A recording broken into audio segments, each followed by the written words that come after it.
चलिए, आपके न्यूमेरिकल, आपके कॉलम लॉ और प्रिंसिपल सुपरपोजिशन के न्यूमेरिकल करने से पहले मैं आपको 2 पॉइंट हैं बच्चे वो बता देता हूँ, उसके बाद आपके न्यूमेरिकल शुरू कर देंगे। ओके, 2 पॉइंट जो आपको इंपॉर्टेंट बताने न्यूमेरिकल बताने से पहले ज़रूरी है। नंबर फर्स्ट है बच्चे, आपकी इक्विलिब्रियम के ऊपर बात करते हैं। इक्विलिब्रियम आपको पता है ना इक्विलिब्रियम का मतलब? Equilibrium of A suspended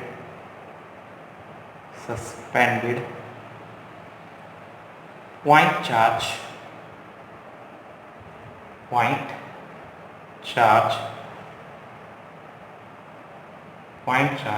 system. ठीक है, आपका आर्टिकल क्या है? Equilibrium of A suspended point charge system. तो एक पॉइंट चार्ज है जो इक्विलिब्रियम की पोजीशन में है, ठीक है, सस्पेंडेड है। तो मान लीजिए एक रिजिड स्पॉट है, ये है एक बच्चे रिजिड स्पॉट। इस पे बच्चे आप 2 थ्रेड की हेल्प से आपने चार्ज को इस तरह हैंग किया हो। मान लीजिए एक चार्ज ये रहा, ठीक है, एक चार्ज ये रहा, सिमिलरली एक चार्ज ये रहा। ये दोनों इक्विलिब्रियम की आपकी पोजीशन पे है। ठीक है, अदर जो पैरामीटर्स हैं वो मैं आपको दिखा देता हूँ। ठीक है, तो 2 चार्ज इस तरह है, आपके हैंग हैं। इन दोनों के बीच का जो टोटल डिस्टेंस है, मतलब यहाँ से यहाँ तक का टोटल डिस्टेंस आपको x मान लीजिए गिवन दिया हुआ है। ये लीजिए, ये जो एंगल है, ये दोनों एंगल को इक्विलिब्रियम पे है, और आपकी बॉडी का ये जो एंगल बन रहा है वो कितने डिग्री का है? थीटा।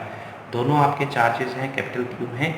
ओके, अगर ऐसा हुआ तो बच्चे देखिए, अगर ऐसा हुआ, मान लीजिए एक बॉडी है, ठीक है, आपकी क्या बच्चे एक बॉडी है जिसका मास कितना है, आपकी एक पार्टिकल है जिसके ऊपर चार्ज Q है, मास उसका M मान लीजिए। इस तरह बच्चे वो हैंग की हुई हैं 2 बॉडीज़, और वो इस पोजीशन में जैसी आई है वो हम कह रहे हैं कि वो इक्विलिब्रियम की पोजीशन में। जब भी आपकी बॉडी इक्विलिब्रियम पे होती है तो उसके ऊपर नेट फोर्स कितना होता है? 0 होता है। तो मैं क्या करता हूँ, इस पॉइंट चार्ज के ऊपर, मतलब किसी एक, दोनों में से किसी एक पॉइंट चार्ज के ऊपर नेट फोर्स निकाल लीजिए। एक तो मास है तो वेट भी होगा, वेट के कारण आपका जो वेट है, वेट हमेशा कौन सी डायरेक्शन में लगेगा? डाउनवर्ड डायरेक्शन में लगेगा, तो शो है। अगर मास है तो एक टेंशन भी जरूर प्रोड्यूस होगी, वो टेंशन को किससे लिख सकते हैं? टी से लिख सकते हैं। ठीक है, तो अगर टेंशन को टी से लिख सकते हैं, देखिए इस चार्ज को हम क्या कर सकते हैं बेटा, स्मॉल क्यू से मान लेते हैं, नहीं तो थीटा और क्यू ना कंफ्यूज कर देंगे आपको। 1 सेकेंड। ठीक है, तो लो जी, आपके बच्चे ये जो चार्जेस हैं, 1 सेकेंड, मैं इन 2 चार्ज को स्मॉल क्यू से मान लेता हूँ ताकि कोई कंफ्यूजन ना रहे। तो ये चार्जेस कौन से हैं? स्मॉल क्यू में। ठीक, अगर ऐसा हुआ तो आप बच्चे टी को क्या कर सकते हैं? 2 कंपोनेंट में रिजोल्व कर सकते हैं। लीजिए आपने टी को 2 कंपोनेंट में रिजोल्व कर लीजिए। कैसे कर सकते हैं टी कंपोनेंट को? आपने +1 में रिजोल्यूशन ऑफ वेक्टर पढ़ा था। कैसे बच्चे? रिजोल्यूशन ऑफ वेक्टर अगर मैं यहाँ पे यूज़ करना चाहूँ तो इसे पीछे एक्सटेंड कीजिए। If this angle is theta, तो ये एंगल भी आपका थीटा ही होगा, और अगर ये एंगल थीटा है then we can resolve T into 2 component. T का इधर कौन सा कंपोनेंट आएगा? टी का आएगा T cos theta. Perpendicular direction में कौन सा आएगा बच्चे? इस डायरेक्शन की बात करूं तो यहाँ आएगा टी साइन थीटा। ये दोनों लाइक चार्ज हैं तो इसीलिए एक दूसरे को रिपेल भी करेंगे। जिस फोर्स से रिपेल करेंगे उसे इलेक्ट्रोस्टैटिक फोर्स का नाम देंगे। तो अगर एक बॉडी इक्विलिब्रियम में है तो उसके ऊपर बच्चे ये वेरियस फोर्स लगने वाले हैं। अगर आपकी बॉडी इक्विलिब्रियम पे है तो उसके ऊपर जो भी वेरियस फोर्स लगे हैं, ठीक है, वो क्या होने चाहिए? इक्विलिब्रियम में है तो नेट फोर्स 0 होना चाहिए। तो आप इक्विलिब्रियम की जगह इक्विलिब्रियम की पोजीशन की कंडीशन लगा दीजिए। क्या होती है इक्विलिब्रियम की कंडीशन? हाँ जी, इक्विलिब्रियम की कंडीशन यानी for equilibrium position we can write for equilibrium, चलिए शॉर्ट फॉर्म लिख देते हैं, फॉर इक्विलिब्रियम। अगर ये बॉडी इक्विलिब्रियम में है तो हॉरिजॉन्टली जो फोर्स लगे हैं वो एक दूसरे को बैलेंस करेंगे, और वर्टिकली फोर्स भी बैलेंस करेंगे। मतलब ये जो फोर्स है, ये वाला कंपोनेंट इसको बैलेंस करेगा, ये वाला कंपोनेंट आपका फोर्स इस कंपोनेंट को बैलेंस करेगा। इसका मतलब at for equilibrium position we can write T cos theta equal to mg। T cos theta को mg के बराबर लिख सकता हूँ, एंड टी साइन थीटा को क्या लिखा जा सकता है? T sine theta equal to F. ठीक है, और एफ किसके बराबर होता है? के क्यू स्केयर। तो मैंने स्मॉल चार से लिखा था ना, स्मॉल क्यू का square divided by total distance कितना बना था इनके बीच में? x1, x का स्केयर हो गया। इसे आप इक्वेशन नंबर 1, तो इसे आप इक्वेशन नंबर 2 का नाम दे दीजिए। डिवाइडिंग बोथ दिस इक्वेशन, अगर मैं इक्वेशन नंबर 2 को फर्स्ट से डिवाइड कर दूँ तो आपका क्या आएगा? T sine theta divided by T cos theta equal to K Q square upon X square into में mg। टी से टी कैंसिल हो जाएगा, तो यहाँ पे बच्चे क्या निकला है? यहाँ पे बच्चे निकला है टेंजेंट थीटा ठीक है। टेंजेंट थीटा किसके बराबर आ रहा है बच्चे? टेंजेंट थीटा अगर मैं बात करूँ तो आप इसे f डिवाइडेड बाय mg भी लिख सकते हो, या इसकी वैल्यू जो आई है अभी आपने निकाली है k Q square divided by X square mg। ठीक है, टेंजेंट थीटा की वैल्यू ये निकल गई है। ओके, अगर आपके लीजिए एक तो बच्चे वैसे तो मेरा आंसर ये भी निकला है, अगर आपको ये दिया हुआ हो इफ थीटा इज स्मॉल, अगर आपका एंगल क्या है? स्मॉल है, देन सिर्फ उसी केस के लिए tangent theta approximately equal to sine theta के बराबर हो जाए। और साइन थीटा किसके बराबर हो जाता है बच्चे? साइन थीटा की बात करें तो साइन थीटा होता है परपेंडिकुलर अपॉन हाइपोटेन्यूज। अगर टोटल डिस्टेंस x है तो हाफ कितना होगा? x/2 हाइपोटेन्यूज मतलब इसकी लेंथ, मान लीजिए इसकी लेंथ कितनी है? l मान लीजिए। चलिए इसकी लेंथ अगर l है तो ये आपका x/2l हो गया। ठीक है, अगर ये हो गया तो यहाँ पे आप थीटा की जगह पुट कर दीजिए x/2l equal to k Q square divided by X square mg। Equate कर लीजिए, एक्स क्यूब निकाल लीजिए, एक्स क्यूब की वैल्यू किसके बराबर आ गई? एक्स क्यूब आगे बचे 2 क्यू स्क्वायर, ठीक है, के एल डिवाइडेड बाय mg। तो x की वैल्यू किसके बराबर आएगी? x की वैल्यू किसके बराबर आएगी? इसके क्यूब रूट के बराबर आएगी। तो x की वैल्यू आएगी 2 क्यू स्क्वायर के एल, ठीक है, 2 के एल डिवाइडेड बाय mg, और इसका क्या कर लीजिएगा? Cube root. तो यानी आपकी जब भी आपके इस तरह चार्ज बॉडी आपकी सस्पेंडेड होगी, अगर वो इक्विलिब्रियम के ऊपर होंगी तो उन दोनों के बीच में डिस्टेंस कितना होगा? ये उनके बीच का डिस्टेंस है। आप k की वैल्यू 1/4πε0 यहाँ पुट कर सकते हो। तो याद रहेगा बच्चे, ये है पोजीशन, मैंने आपका जनरल निकाला है। अगर आपको जो भी डाटे दिए हों उस डाटे के अंदर पुट कर लीजिएगा। ठीक है, चलिए अगर मान लीजिए मैं एक और चीज़ छोटी सी एक और आपको पॉइंट आपको बता देता हूँ। मान लीजिए आप इन्हीं दो चार्ज को क्या कीजिए, इन दो बॉडी को उठा के किसी सैटेलाइट में ले जाइए। ठीक है, अगर ये जो भी सिस्टम आपने बनाया था, इस पूरे सिस्टम को अगर मैं एक सैटेलाइट में ले जाऊँ, भाई सैटेलाइट के अंदर ले जाने से क्या होगा? सैटेलाइट के अंदर बच्चे आपकी इफेक्टिवली जी इफेक्टिव की बात करें तो जी इफेक्टिव की वैल्यू क्या होती है? 0, वेटलेसनेस की पोजीशन आ जाती है। अगर ऐसा हुआ तो ये दोनों की दोनों बच्चे आपकी ये जो दोनों हैं, दोनों चार्ज बॉडी हैं, ये आपकी क्या होंगी? एकदम आपकी हॉरिजॉन्टली, मतलब ये रिपेल होकर एकदम हॉरिजॉन्टल हो जाएंगी। ठीक है, तो आपकी दोनों की दोनों चार्ज बॉडी इस तरह हॉरिजॉन्टली आ जाएंगी। हॉरिजॉन्टली मतलब इनके बीच में एंगल कितने डिग्री का बन जाएगा? 180 डिग्री। ठीक है, तो वेट तो होगा नहीं, वेट नहीं होगा तो ये बैंड तो होंगी नहीं, बिल्कुल ऐसे हॉरिजॉन्टली फ्लैट हो जाएंगी। अगर ऐसा हुआ तो वो चार्ज कौन से थे? क्यू था। टोटल डिस्टेंस कितना था आपका? टोटल डिस्टेंस कितना है बच्चे? आपको मैंने इसका लेंथ बताई थी, अगर एक की लेंथ l है तो दूसरी की भी l होगी, तो टोटल डिस्टेंस आपको पता लग गया। यहाँ इस केस में आपका डिस्टेंस अलग होगा, 2l हो गया। तो अगर ऐसा हुआ तो जो भी टेंशन होगी बच्चे, देखिए है तो ये भी एक दूसरे को रिपेल करेंगे तो आपकी फोर्स की डायरेक्शन क्या होगी? रिपेल करेंगे तो ये इसको रिपेल करेगा फोर्स से F से, ये से रिपेल करेगा भी फोर्स F से। टेंशन कहाँ लगेगी? अंदर लगेगी।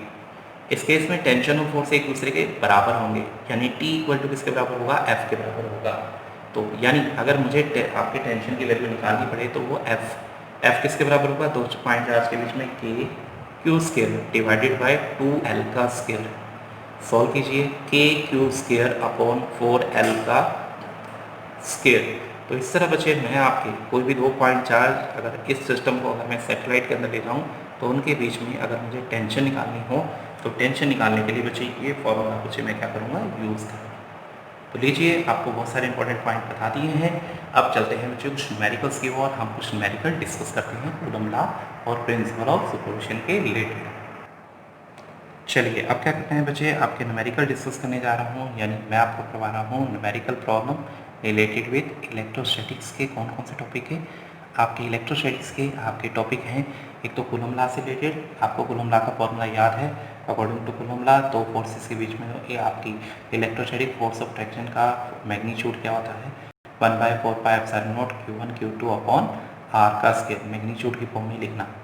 सेकेंडली डाइलेक्ट्रिक कांस्टेंट का फॉर्मूला याद रखना। डाइलेक्ट्रिक कांस्टेंट अभी बताया, F0 divided by Fm divided by epsilon divided by epsilon not.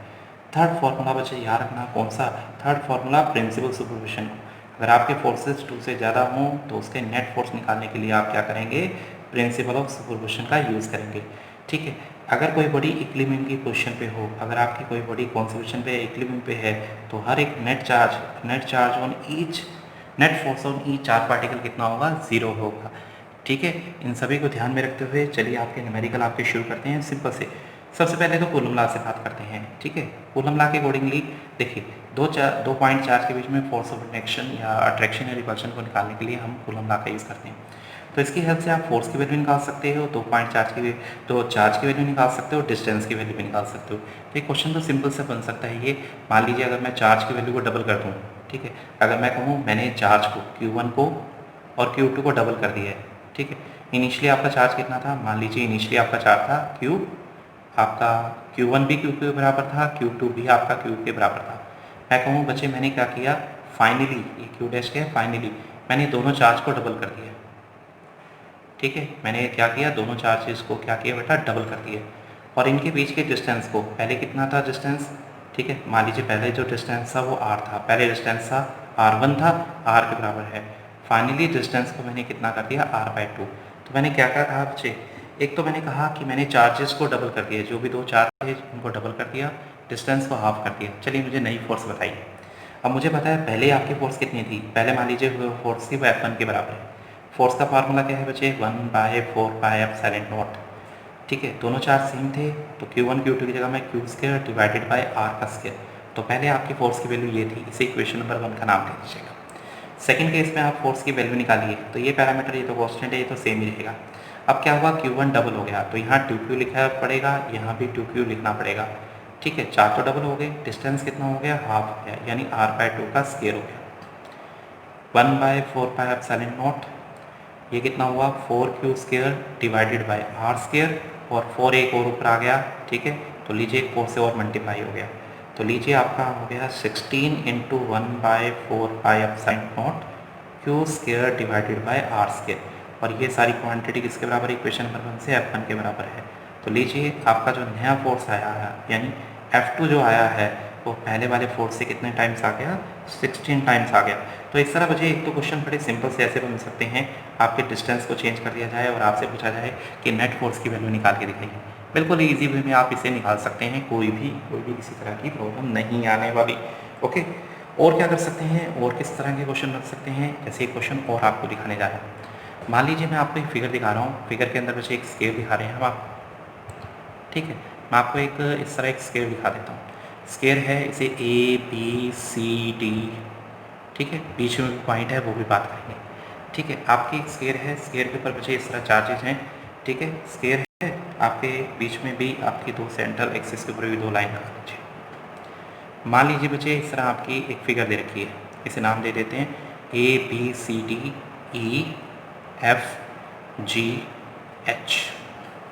ठीक है, इन सभी के ऊपर क्या है, चार्जेस एग्जिस्ट कर रहे हैं। इस पॉइंट के ऊपर बच्चे, ए पॉइंट के ऊपर जो चार्ज है वो है +2Q, इसके ऊपर है +2Q, इस पे है -Q, यहाँ पे है -Q, यहाँ पे है +4Q, यहाँ पे है +4Q, यहाँ पे है बच्चे +7Q, और यहाँ पे है -7Q। ठीक है, आपका ये चार्ज है। ठीक है, Q किसके बराबर है ये भी दे देते हैं आपको। Q है बच्चे 1 माइक्रो कूलम के बराबर। माइक्रो कितना होता है बच्चे, माइक्रो कितना होता है, 10⁻⁻⁶। आपने नेट फोर्स निकालनी है O के ऊपर। ठीक है, क्वेश्चन समझ आया। आपके पास एक स्केयर दे रखा है, स्केयर की साइड को A मान लो। ठीक है, स्केयर की साइड कितनी दे रखी है, A कितना है, 1 मीटर है। आपको एक स्केयर दे रखा है जिसकी साइड है 1 मीटर। ओके, तो आपके वेरियस चार्ज आपको इस तरह दिखाए गए हैं। आपने क्या करना है, सेंटर के ऊपर फोर्स की वैल्यू निकालनी। अब जरा ध्यान से देखिए बच्चे, अगर मैं इन दोनों को भी मिला लूँ, इसको भी मिला लेता हूँ, इसको भी मिला लेता हूँ, A और C के ऊपर जो चार्जेस हैं वो ज़रा ध्यान से देखिए, बिल्कुल लाइक चार्ज हैं। तो अगर मान लीजिए मैं O के ऊपर नेट फोर्स निकालना चाहूँ तो इसके कारण जो फोर्स लगेगा उतनी ही फोर्स, मान लीजिए इस सेंटर के ऊपर मान लीजिए कैपिटल Q चार्ज है, चलो इसके ऊपर मुझे कैपिटल Q के ऊपर नेट फोर्स निकालनी है। बच्चे देखिए, ये चार्ज जिस फोर्स से रिपेल करेगा उतनी ही फोर्स से ये भी रिपेल करेगा। दोनों इक्वल एंड अपोजिट फोर्स से रिपेल करेंगे तो उनका रिजल्टेंट क्या आएगा, 0। इसका मतलब A और C के ऊपर जो भी चार्जेस के पेयर हैं उनके कारण नेट फोर्स क्या आएगा, 0 आएगा। ऐसे सिमिलरली इस डायगोनल के ऊपर देखिए, यहाँ पे आपका चार्ज है -Q, यहाँ भी -Q, तो ये दोनों -Q दोनों एक इसके ऊपर इक्वल एंड अपोजिट फोर्स लगाएंगे, इनके कारण भी नेट फोर्स कितना आएगा, 0। सिमिलरली इन दोनों के ऊपर भी देख लीजिए, इन दोनों के ऊपर भी चार्जेस क्या है, बिल्कुल सेम है। सेम होने के कारण इन दोनों का इफेक्ट भी इसके ऊपर क्या आएगा, 0 आएगा। बट यहाँ पे देखिए एक +7q है, एक -7q है, तो आपके +7q के कारण क्या होगा, फोर्स की वैल्यू, फोर्स डायरेक्शन नीचे जाएगी। ये नेगेटिव चार्ज है, ये पॉजिटिव चार्ज को ये भी अट्रैक्ट करेगा। सिर्फ इस +q और -7q के कारण ही आपकी दो फोर्स लगेंगी। +q के कारण मान लीजिए F1, माइनस के कारण आप मान लीजिए F2। तो दो फोर्स लगी, दोनों सेम डायरेक्शन में लगी, इन दोनों को ऐड कर दीजिएगा, नेट फोर्स निकल आएगा। क्योंकि एक चार्ज पॉजिटिव था, एक चार्ज नेगेटिव था, इसलिए दोनों फोर्स की डायरेक्शन एक दूसरे को कैंसिल नहीं कर पाई, इसलिए दोनों फोर्स क्या हुए, ऐड हो गए। मुझे क्या करना है, F1 की वैल्यू निकालनी है। F1 क्या है, यहाँ इस +7q के कारण इसके ऊपर आपकी फोर्स की वैल्यू निकाल लेंगे। क्या फॉर्म होता है, K Q1 Q2। एक चार्ज है आपका 7q, दूसरा है q, दोनों के बीच का डिस्टेंस कितना है, टोटल a था तो a/2, ठीक है, a/2। चलिए मैं a/2 का नाम दे देता हूँ, सॉरी q लिख दिया, a/2 का स्क्वायर। ठीक, आपको एक q का भी डाटा दे देता हूँ। q हमारा है 2 माइक्रोकूलम। q कितना है, चलिए मैं नेक्स्ट टाइम में लिख देता हूँ। q की वैल्यू कितनी है बच्चे, हमारा जो कैपिटल Q है वो भी मानना पड़ेगा, कैपिटल Q है 2 माइक्रोकूलम। ठीक है, तो लीजिए ये a का स्क्वायर हो गया। सिमिलरली F2 की वैल्यू निकालूँ तो F2 क्या होगा, K मैग्नीट्यूड ही लेना है आपने, नेगेटिव पॉजिटिव तो लेना ही है, 7q q divided by a/2 का स्क्वायर। तो क्या सारे पैरामीटर हैं, आपको स्मॉल q की वैल्यू है, कैपिटल Q की वैल्यू है, a की वैल्यू है, इसकी वैल्यू तो आपको पता ही है 9 × 10⁹ होती है। तो इस तरह बच्चे आप क्या कीजिएगा, वैल्यू पुट कीजिएगा और वैल्यू पुट करने के बाद इसे सोल्व कीजिए, आपका आंसर निकल आएगा। आसान था ना क्वेश्चन। चलिए एक पेट क्वेश्चन है, एनसीईआरटी का क्वेश्चन है, ध्यान से देखिएगा उसे भी। ठीक है, क्वेश्चन क्या है बच्चे, ध्यान से देखिए। एक मान लीजिए इक्विलेटर ट्रायंगल है, क्या है हमारे पास, एक इक्विलेटर ट्रायंगल है। लीजिए एक ये रही बच्चे इक्विलेटर ट्रायंगल। इक्विलेटर ट्रायंगल है जिसके हर वर्टिसेस के ऊपर एक स्मॉल q चार्ज रखा हुआ है। ठीक, इसके कारण जो सेंटर्ड होगा, इसका जो भी इक्विलेटर ट्रायंगल का सेंटर्ड होगा, उसके ऊपर एक कैपिटल Q चार्ज रख दीजिए। इसके ऊपर क्या रख देते हैं, कैपिटल Q चार्ज रख देते हैं सेंटर्ड के ऊपर। आपको नेट फोर्स निकालनी है इस चार्ज के ऊपर। ठीक है, इसकी साइड को हम नाम दे देते हैं A। चलिए नेट फोर्स निकालनी है, कैसे निकालें। ठीक है, सबसे पहले तो आप इनको नाम दीजिए। इसका नाम है A पॉइंट, ये है बच्चे B पॉइंट, ये है आपका C पॉइंट। सिमेट्री से बताइए, अगर ये इक्विलेटर ट्रायंगल है तो मैं इसे बीच में O पॉइंट का नाम दूं, तो सिमेट्री से बच्चे आपको बिल्कुल क्लियर कट पता है OA = OB = OC, तीनों बराबर होंगे, श्योर है ना। ये वाला डिस्टेंस, ये डिस्टेंस, ये डिस्टेंस सेम होंगे, ये आप हमारे को पता है। चलिए मान लेते हैं ये R के बराबर है। किसके बराबर है, R के बराबर है। मुझे क्या निकालना है, इन तीनों के कारण इस पॉइंट पे नेट फोर्स निकालना है। तो चार्ज आपके कितने चार्जेस हैं, आपके 4 चार्जेस हैं। 4 चार्जेस के कारण जब भी फोर्स निकालना है तो प्रिंसिपल सुपरपोजिशन को यूज़ करना पड़ेगा। लीजिए प्रिंसिपल सुपरपोजिशन को यूज़ करना है तो उससे पहले आप क्या कीजिए, यहाँ पे एक हॉरिजॉन्टल लाइन लगा लीजिए। हॉरिजॉन्टल लाइन लगाने का बेनिफिट क्या होगा, आप जरा देखिए हॉरिजॉन्टल लाइन लगाने का बेनिफिट। क्योंकि मुझे पता है ये एक कौन सी ट्रायंगल है बच्चे, इक्विलेटर ट्रायंगल है। इक्विलेटर ट्रायंगल है तो ये एंगल कितने डिग्री का होगा, टोटल तो बच्चे आपका कितने डिग्री का होगा, टोटल तो 60 का होगा, तो हाफ कितने का होगा, 30। अगर ये 30 है तो ये एंगल भी बच्चे 30 डिग्री का ही होगा। इस फिगर को थोड़ा सा यहाँ से वाइड करके दिखा देता हूँ, यहाँ पे करके दिखाता हूँ, आपको समझ आ जाएगा। ठीक है बच्चे, क्यू पॉइंट्स के ऊपर बात कर रहे हैं हम। ठीक है, आपका एक ये था, एक आपका ये था, एक आपका फोर्सेस ये था। मुझे कैपिटल Q के ऊपर बात करनी थी, यहाँ पे भी Q है, यहाँ पे भी Q है और यहाँ पे भी Q है। ठीक है, मेरे ख्याल से अब क्लियर कर दिखेगा। ओके, मैं कह रहा हूँ अगर ये एंगल बच्चे 30 डिग्री का है तो ये एंगल भी 30 डिग्री का होगा। तो इसका मतलब ये एंगल की बात कर रहे हैं, ये 30 डिग्री का होगा। इस चार्ज के कारण जो A पॉइंट के ऊपर जो चार्ज है उसके कारण जो फोर्स लगी, उस फोर्स को आप F1 का नाम दे दीजिए। इस चार्ज के कारण जो फोर्स लगेगी उसे आप F2 का नाम दे दीजिए। इस चार्ज के कारण मतलब इस चार्ज के कारण जो फोर्स लगेगी उसे F3 का नाम दे दीजिए। मुझे ये F1 F2 F3 ही निकालने हैं। सबसे पहले मैंने एक हॉरिजॉन्टल लाइन ली। अगर ये एंगल 30 डिग्री का है तो ये एंगल भी 30 डिग्री का होगा। अगर ये एंगल 30 डिग्री का है तो सिमेट्री से ऊपर वाला एंगल भी 30 डिग्री का होगा, तो ये एंगल भी 30 डिग्री का है। अगर ये एंगल 30 डिग्री का है तो आप क्या कीजिए, आप क्या करें, F1 और F2 को दो कंपोनेंट में रिजोल्व कर लीजिए। एंगल की डायरेक्शन में जो कंपोनेंट आएगा वो आएगा F2 cos 30 degree, perpendicular direction में आएगा F2 sin 30 डिग्री। सिमिलरली इसे भी रिजोल्व कीजिए, इधर आएगा F3 cos 30 डिग्री, ऊपर की डायरेक्शन में यहाँ कौन सा आएगा बेटा, F3 sin 30 डिग्री। ठीक है जी, ओके।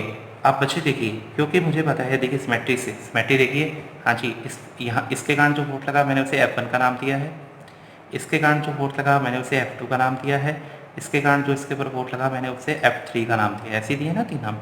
ओके, जरा देखिए ये दो charge, small Q capital Q, ये भी small Q capital Q, small Q capital Q, मतलब चार्ज का मैग्नीट्यूड तो सेम है और साथ ही साथ डिस्टेंस भी सेम है।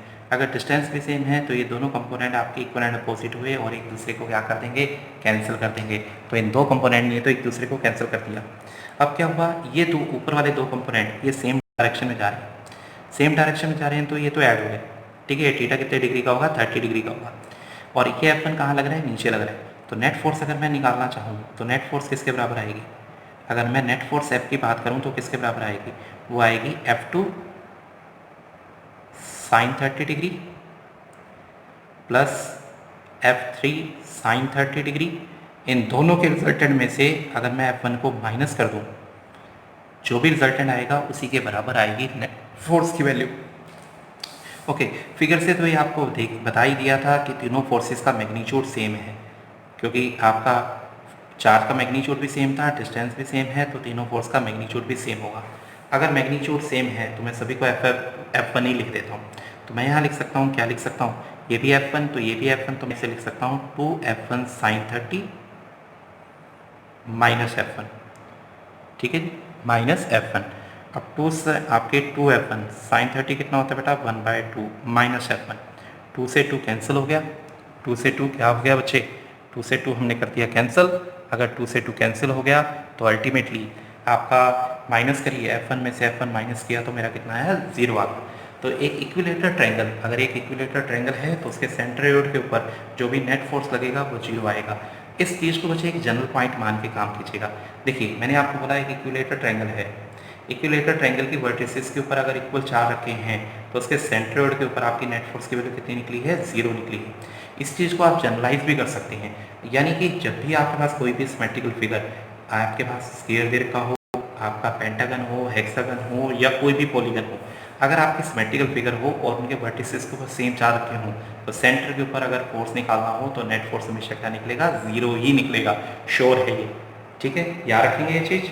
चलिए एक छोटा सा क्वेश्चन आपके और भी बच्चे यहाँ पे आपके इम्प्लीमेंट कर देता हूँ। यहाँ पे मेरे पास एक छोटी सी स्पेस बन रहा है, क्वेश्चन नंबर 4 का नाम दे देते हैं इसको। ठीक है, क्वेश्चन नंबर 4 के अंदर क्या है बच्चे, मान लीजिए 2 पॉइंट चार्ज है। ठीक है, एक पॉइंट था Q1, एक है Q2, दोनों पॉजिटिव है। ये दोनों एक दूसरे से r डिस्टेंस पे है। इन दोनों के बीच में फोर्स की वैल्यू F है, बता दिया मैंने। इन दोनों के बीच में फोर्स कितना है, F, यानी F Q1 Q2 upon R square. ठीक है, इसे मैं इक्वेशन नंबर 1 का नाम दे देता हूँ। अब मैं कहता हूँ इन दो, ये जो दो चार्ज थे, मैं इन दोनों पॉइंट चार्ज को यहाँ से रिमूव कर देता हूँ। इन दोनों पॉइंट चार्ज को यहाँ से रिमूव करके दो बड़ी बड़ी बॉडी लगा देता हूँ, दो एक्सटेंडेड बॉडी लगा देता हूँ, और इनके ऊपर सेम चार्ज, मतलब Q1 चार्ज इसके ऊपर डिस्ट्रीब्यूट, जो भी चार्ज था Q1 वो इसको दे देता हूँ। Q1 इसको दे दिया और Q2 चार्ज इसको दे दीजिए। ठीक है, इनके बीच का, सेंटर के बीच का डिस्टेंस R है। ठीक है, तो अगर मैं पॉइंट चार्ज के बजाय ये एक्सटेंडेड फॉर्म में बॉडी ले लूँ, मतलब पॉइंट चार्ज के बजाय वही सेम चार्ज मैं अगर इस एक्सटेंडेड बॉडी को दे दूँ तो पहले और फोर्स के और आपके फोर्स में क्या फ़र्क आएगा बच्चे। जैसे ही आप पॉइंट चार्ज के बजाय इस एक्सटेंडेड बॉडी की फॉर्म में अगर आप चार्ज लेंगे तो ये बॉडी एक, ये जो लाइक चार्ज है ये वाले एक दूसरे को रिपेल करेंगे। रिपेल करने से ये जो नया डिस्टेंस आएगा, इस R डैश का नाम दीजिए, इस R डैश की वैल्यू पहले वाले R की कंपैरिजन में ज़्यादा आएगी। अगर डिस्टेंस की वैल्यू ज़्यादा हुई, आपको पता है फोर्स का formula inversely proportional to R square होता है। अगर सेकंड केस में डिस्टेंस ज़्यादा हो गया तो फोर्स की वैल्यू क्या हो जाएगी, कम हो जाएगी। यानी जो भी आपका सेकंड केस है, सेकंड केस में अगर फोर्स का F डैश है उसकी वैल्यू पहले वाले फोर्स की वैल्यू से क्या हो जाएगी, कम हो जाएगी। तो इस तरह बच्चे कुछ न्यूमेरिकल स्टार्ट किए हैं। चलिए और कुछ और भी न्यूमेरिकल करते हैं इससे। चलिए नेक्स्ट न्यूमेरिकल डिस्कस करते हैं। आपको बच्चे क्या है नेक्स्ट न्यूमेरिकल आपका, ठीक है, न्यूमेरिकल नंबर 5। ओके, इस न्यूमेरिकल के अंदर बच्चे मैं क्या करने जा रहा हूँ, आपको एक फिगर दिखा देते हैं। एक फिगर है, एक स्केयर है आपके पास। ठीक है, तो एक स्केयर दे दिया बच्चे मैंने आपको। स्केयर के ऊपर बच्चे यहाँ पे कैपिटल Q चार्ज है। ठीक है, यहाँ पे भी और यहाँ पे भी कैपिटल Q चार्ज है। यहाँ पे आपके दो स्मॉल Q चार्ज है। ठीक है, स्केयर के ऊपर, स्केयर की जो लेंथ है, लेंथ की बात करें, स्केयर है, स्केयर की साइड की बात करते हैं, तो स्केयर की साइड ए के बराबर है। आपको क्या करना है, आपको इस स्मॉल क्यूब या किसी भी स्मॉल क्यूब के ऊपर नेट फोर्स निकालना है, या आपको ये बोल देते हैं, आपको बताना है क्यू की वो वैल्यू फाइंड आउट करो। यानी क्वेश्चन लिख देता हूँ, for the system shown in figure,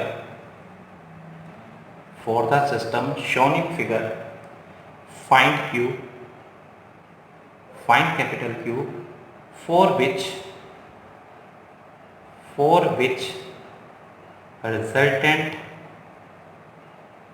resultant force on Q is 0।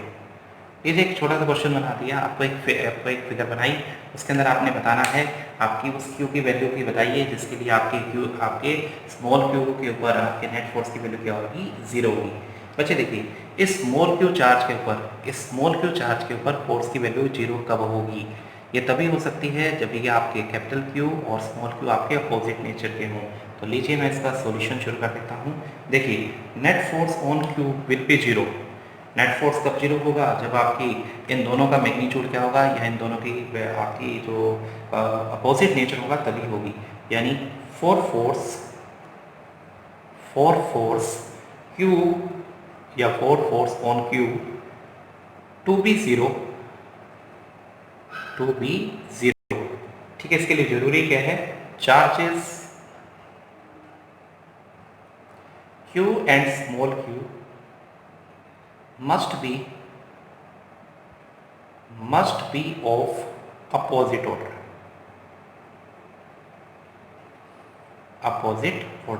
आपके चार्जेस क्या होने चाहिए, अपोजिट ऑर्डर के होने चाहिए। ऐसा होने से क्या होगा, जरा देखिए, अगर ये अपोजिट ऑर्डर के हुए तो क्या होगा, इसके कारण जो फोर्स लगेगी उस फोर्स की डायरेक्शन कहाँ जाएगी? मान लीजिए इसके कारण जो फोर्स लगेगी उसे F1 का नाम लीजिए। अपोजिट है तो फोर्स की डायरेक्शन, मान लीजिए पॉजिटिव है तो ये नेगेटिव मान लीजिए, चाहे नेगेटिव है तो फोर्स की डायरेक्शन कहाँ जाएगी, इनवर्ट।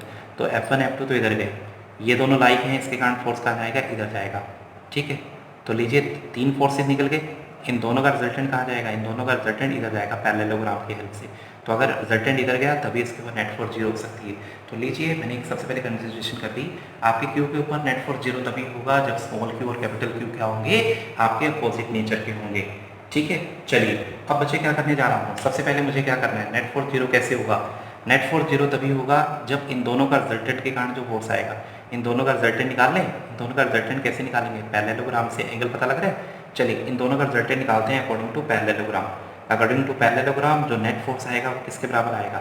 चलिए इन दोनों के नेट फोर्स को मैं डैश का नाम दे देता हूँ। किसके बराबर आएगा, F1 का स्क्वायर प्लस F2 का स्क्वायर प्लस 2F1 F2 कोस 90 डिग्री। अब कोस 90 डिग्री कितना होता है बेटे, 0 होता है, ये पार्ट तो खत्म हो गया। ओके, अब जरा देखिए, आपका एक चार्ज है कैपिटल क्यू स्मॉल क्यू, दोनों के बीच का डिस्टेंस, क्योंकि स्केयर है डिस्टेंस भी सेम है, तो इसका मतलब ये हुआ, फिगर से क्लियर कट है, F1 का मैग्नीट्यूड और F2 का मैग्नीट्यूड दोनों बराबर हैं। अगर बराबर हैं तो F डैश की वैल्यू क्या आ गई, अगर ये दोनों बराबर हैं तो मैं इसे लिख सकता हूँ 2F1 का स्क्वायर, या इसे लिखा जा सकता है √2F1। इसका रिजल्टेंट कहाँ जाएगा बच्चे, हाँ जी, इन दोनों का resultant parallelogram law of vector addition से इन दोनों का रिजल्टेंट जो F डैश आएगा वो इधर जाएगा। नेट फोर्स 0 कब होगी, जब ये दोनों एक दूसरे के इक्वल होंगी। ठीक है, तो नेट फोर्स 0 होने के लिए, ठीक है, नेट फोर्स 0 कब होगी, जब आपकी ये जो आपका रिजल्टेंट आया है, क्या रिजल्टेंट आया बच्चे, आपका जो रिजल्टेंट, ठीक है, net force will be 0 when net force will be 0 when, क्या लिखे बच्चे, √2F1 किसके बराबर होगा, F3 के मैग्नीट्यूड के बराबर होगा। ठीक है, चलिए √2F1 कितना है, F1 के मतलब इन दोनों के बीच में मैग्नीट्यूड निकालोगे, Q, ठीक है, आपने तो मैग्नीट्यूड ही लेना है, डिवाइडेड बाय डिस्टेंस कितना है, A का स्क्वायर। F3 मतलब इस स्मॉल क्यू चार्ज के कारण स्मॉल क्यू चार्ज के ऊपर जो फोर्स लगी, Q का स्क्वायर, दोनों के बीच का डिस्टेंस, पार्थक्य से डिस्टेंस क्या आएगा, √2A का स्क्वायर। ठीक है जी, सॉल्व करें इसे। अगर मैं इसे सॉल्व करूं तो बच्चे कितना आएगा, K से K कैंसिल हो गया, एक Q से Q कैंसिल हो जाएगा, A स्क्वायर से, चलिए मैं आगे सॉल्व कर देता हूँ। ठीक है, यहाँ पे सॉल्व कर देते हैं, या यहाँ पे सॉल्व कर देते हैं। आपका क्या आएगा बच्चे, √2 Q divided by A square equal to, यहाँ पे क्या है बच्चे, Q डिवाइडेड बाई 2a का स्केयर, ए के स्केयर से ए का स्केयर कैंसिल हो गया, आपका आंसर आ गया Q इज इक्वल टू, ठीक है, आपका आंसर आ गया Q is equal to, Q इसके बराबर आ गया बच्चे, Q is equal to 2√2Q। और आपको पता है नेगेटिव साइन तो होना ही है, तो यहाँ नेगेटिव साइन पुट करना मत भूलिएगा, ठीक है। मैं दूसरे मार्कर से कर देता हूँ। लीजिए, आपके स्मॉल क्यू की वैल्यू निकल आई, कैपिटल क्यू की निकालनी है तो क्रॉस मल्टीप्लाई करके निकाल लेगा। तो आपने कैपिटल क्यू की निकालनी है तो इसे नीचे ले जाइएगा, आपका आंसर आ जाएगा। तो इस तरह बच्चे हमने क्या किया, इस तरह हमने आपकी वैल्यू निकाल के दिखा दी, ठीक है। तो आपको बता दिया कि ये सिस्टम आपका, ये जो सिस्टम है, ये सिस्टम आपका इक्विलिब्रियम में कब होगा, या आपके क्यू, उस क्यू की कौन सी वैल्यू के लिए नेट जो फोर्स होगा क्यू के ऊपर कितना होगा, 0 होगा। चलिए, एक बड़ा इंटरेस्टिंग सा क्वेश्चन है, एक 6 क्वेश्चन डिस्कस करने जा रहा हूँ, फिगर में आपको दिखाता हूँ। बच्चे, एक आपका क्या ले लेते हैं, एक आपकी हेक्सागन ले लेते हैं, ठीक है। तो मैंने क्या लिया बच्चे, एक हेक्सागन ले लिया। एक हेक्सागन है, हेक्सागन के बच्चे सारे वर्टिसेस को बच्चे मैं कनेक्ट कर देता हूँ। एक ये मैंने हेक्सागन मानी है, हेक्सागन लीजिए, इस साइड को इससे कनेक्ट कर दीजिए, इससे इससे कनेक्ट कर दीजिए, इसे इससे कनेक्ट कर देते हैं। इस साइड के ऊपर बच्चे आपका जो चार्ज है, यहाँ पे क्यू है, यहाँ पे क्यू है, यहाँ पे क्यू है, यहाँ पे क्यू है, यहाँ पे क्यू है, यहाँ कोई चार्ज नहीं है। और सेंटर के ऊपर चार्ज है आपका, सेंटर के ऊपर चार्ज मान लेते हैं O के ऊपर -Q। आपको नेट फोर्स निकालनी है, ठीक है। ये आपको क्या बतानी है, आपको magnitude of force on the charge, ठीक है। चार्ज ऑफ आपको क्या निकालनी है, 5 चार्ज दे रखे हैं जो आपकी हेक्सागन की 5 वर्टिसेस के ऊपर रेगुलर है, रेगुलर हेक्सागन है, जिसकी साइड कितनी है बच्चे, रेगुलर हेक्सागन की साइड है L। तो एक रेगुलर हेक्सागन जिसकी साइड L है, उसकी 5 वर्टिसेस के ऊपर आपके 4 रखे हुए हैं। आपको मैग्नीट्यूड ऑफ फोर्स निकालनी है ऑन द पॉइंट चार्ज, एक -Q जो उसके सेंटर के ऊपर रखा हुआ है, इसके ऊपर आपकी क्या निकालनी है, नेट मैग्नीट्यूड ऑफ फोर्स। तो इन 5 की वजह से इनके ऊपर जो फोर्स लगेगा वो आपने निकाल के दिखाना है। थोड़ी देर पहले मैंने आपको बताया था, क्या बताया था बच्चे, मैंने आपको बताया था अगर आपकी फिगर सिमेट्रिकल हो और सारे वर्टिसेस के ऊपर सेम चार्ज रखा हो तो नेट आपकी फोर्स कितनी होगी, 0 होगी, ठीक है। तो इसका मतलब क्या हुआ, अगर मैं यहाँ पे Q चार्ज एज्यूम कर लूँ तो नेट फोर्स कितनी होगी, 0 होगी। चलिए, मान लीजिए ये जो 6 चार्ज है, इसके कारण जो फोर्स लग रहा है उसे मैं F' का नाम दे देता हूँ, ठीक है। तो ये जो भी आपका फोर्स लग रहा है, ठीक है, तो ये भी जो भी आपका फोर्स लग रहा है उसे मैं क्या नाम दे देता हूँ, F' का नाम दे देता हूँ। अगर F', इफ F' क्या चीज़ है, अगर F' है, if F' is the force due to 6 charge, ये जो 6 चार्ज है इसकी वजह से जो फोर्स लगा है वो F' के बराबर है, ठीक है, ठीक है। 6 चार्ज की वजह से जो फोर्स लगा वो F' है, और बाकी जो 5 चार्ज की वजह से है, एंड कैपिटल F क्या मान लेते हैं, ड्यू टू रिमेनिंग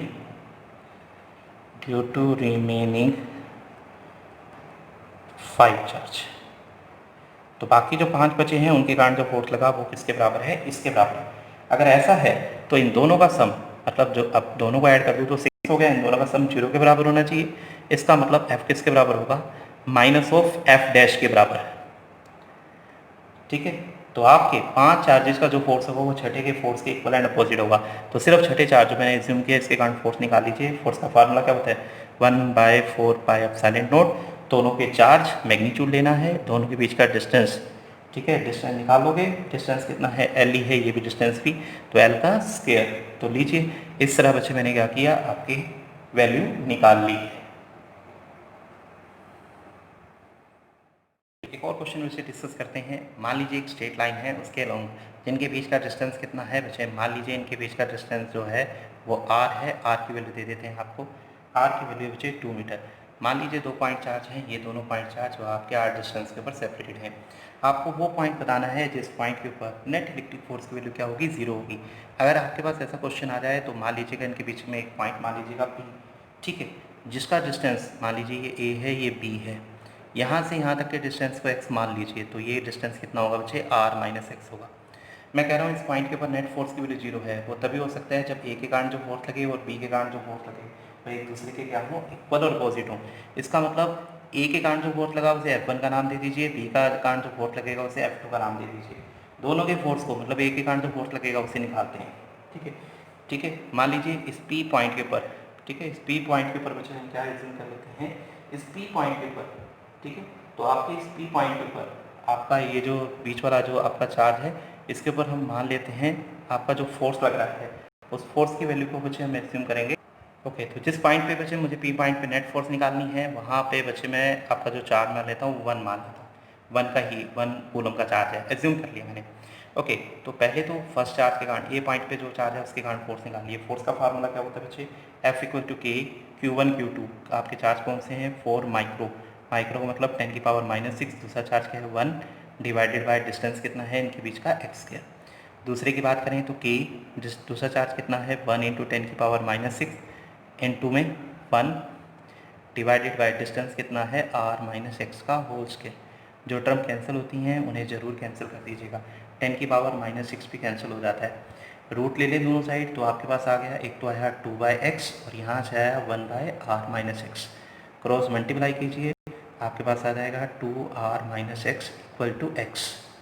ठीक है, सॉल्व कीजिए। सॉल्व करेंगे बच्चे कितना आएगा, 2r - 2x equal to x। तो आपका 2r किसके बराबर आ गया, 3x के बराबर आ गया। ठीक है, तो x की वैल्यू आप निकाल सकते हैं। मुझे x की वैल्यू ही निकालनी थी। x की वैल्यू किसके इक्वलेंट आ गई, x की वैल्यू आ गई 2r डिवाइडेड बाय 3, यानी 2 की आपकी r की वैल्यू दे रखी थी 2 मीटर डिवाइडेड बाय 3। तो इस तरह बच्चे हम क्या कर सकते हैं, 4/3 मीटर। तो ये वो आपका पॉइंट होगा जहाँ पे नेट फोर्स की वैल्यू क्या आएगी, जहाँ पे नेट फोर्स की वैल्यू आपकी 0 आएगी। तो कुछ क्वेश्चन वैसे आपके लिए हैं। अब आपको एक असाइनमेंट देने वाला हूँ। नेक्स्ट पेज पे आपको एक असाइनमेंट दिखेगी, उस असाइनमेंट को सोल्व कीजिएगा, जिसके सॉल्यूशन मैं आपकी नेक्स्ट वीडियो में इसी वीडियो के लास्ट में आपके ज्वाइन कर दूँगा। ठीक है, थैंक यू।